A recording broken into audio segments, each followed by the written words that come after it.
Pengembangan diri dongeng anak muslim. Uwais sangat terkenal di langit. Bismillahirrahmanirrahim.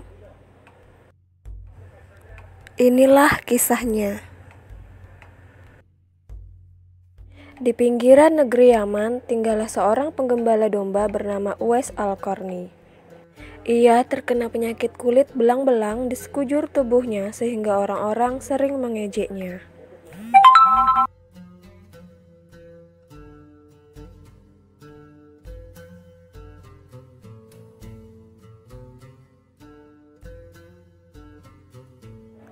Uwais tinggal bersama ibunya yang sudah tua, lumpuh dan sakit-sakitan. Uwais sangat sayang kepada sang ibu. Ia merawat ibunya dengan penuh kesabaran. Suatu hari ibu Uwais berkata, "Anakku, ibu ingin sekali menunaikan ibadah haji." Uwais terharu, ia ingin sekali mengabulkannya. Namun bagaimana caranya? Jarak Yaman ke Mekah jauh. Lalu dengan apa ibu berangkat haji dalam keadaan kakinya yang lumpuh? Gumam Uwais. Uwais berniat menggendong sang ibu untuk berhaji ke Mekah. Oleh karena itu tubuhnya harus kuat. Setiap hari ia berlatih menggendong lembu hingga orang-orang mengiranya sudah tidak waras. Tibalah waktunya Uwais menggendong ibunya berangkat haji dari Yaman ke Mekah. Ibu Uwais terharu dan bercucuran air mata. Akhirnya ia dapat melihat Ka'bah. Di hadapan Ka'bah, Uwais berdoa, "Ya Allah, ampuni semua dosa ibu." "Bagaimana dengan dosamu?" tanya ibunya heran. "Dengan terampuninya dosa ibu, maka ibu akan masuk surga. Cukuplah ridho dari ibu yang akan membawaku ke surga," jawab Uwais. "Mantap."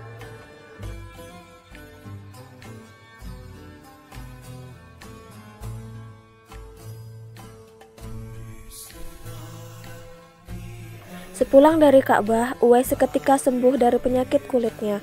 Hanya tertinggal satu bulatan putih di telapak tangannya. Uwais ingin sekali bertemu dengan Rasulullah Shallallahu Alaihi Wasallam di Madinah.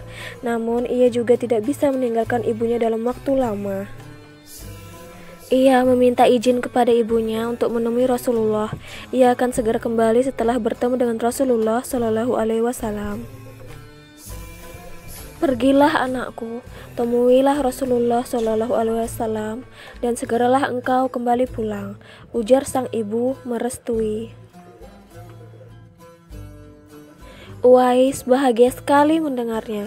Ia pun segera berangkat setelah menitipkan sang ibu kepada seorang tetangganya. Namun sayang, begitu tiba di Madinah, Uwais tidak bertemu dengan Rasulullah Shallallahu Alaihi Wasallam. Beliau sedang pergi berperang. Ia hanya bertemu dengan Aisyah radhiyallahu anhu. Beberapa hari kemudian, Rasulullah Shallallahu Alaihi Wasallam pulang dari medan perang. Beliau bertanya, "Apakah ada seseorang yang mencarinya?" "Benar ya Rasulullah, beberapa hari yang lalu seseorang dari Yaman datang mencarimu, tapi ia tidak dapat menunggu karena tidak ingin meninggalkan ibunya terlalu lama," jawab Aisyah. "Kalau kalian ingin berjumpa dengannya, perhatikanlah ia mempunyai tanda putih di telapak tangannya," ujar Rasulullah Shallallahu Alaihi Wasallam kepada para sahabat suatu hari. Aisyah radhiyallahu anhu dan dua sahabat Rasulullah Shallallahu Alaihi Wasallam, Ali radhiyallahu an dan Umar radhiyallahu an, tertegun mendengarkannya. "Suatu ketika apabila kalian bertemu dengannya, mintalah doa dan istighfarnya. Dia adalah penghuni langit, bukan orang bumi," sabda Rasulullah Shallallahu Alaihi Wasallam kepada Umar dan Ali. Uwais tidak pernah bertemu Rasulullah hingga Rasulullah Shallallahu Alaihi Wasallam wafat. Meski tidak pernah bertemu, Uwais sangat mencintai Rasulullah Shallallahu Alaihi Wasallam. Begitu juga Rasulullah mencintai Uwais dan tahu betapa Uwais mulia di sisi Allah Subhanahu wa Ta'ala. Berpuluh tahun kemudian, Uwais meninggal dunia. Para tetangga yang selama ini memandangnya sebelah mata sangat kaget menyaksikan apa yang terjadi di hari pemakaman Uwais. Saat Uwais hendak dimandikan, tiba-tiba banyak orang tak dikenal saling berebut untuk memandikannya. Orang-orang tak dikenal itu berduyun-duyun datang mensolatkan dan mengantarkan Uwais ke kuburnya. Siapa orang-orang itu? Beberapa orang mengira mereka adalah jelmaan para malaikat yang sengaja turun untuk menghadiri pemakaman Uwais.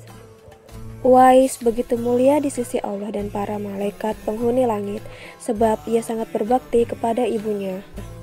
Uwais sangat terkenal di langit meski tidak dikenal di bumi.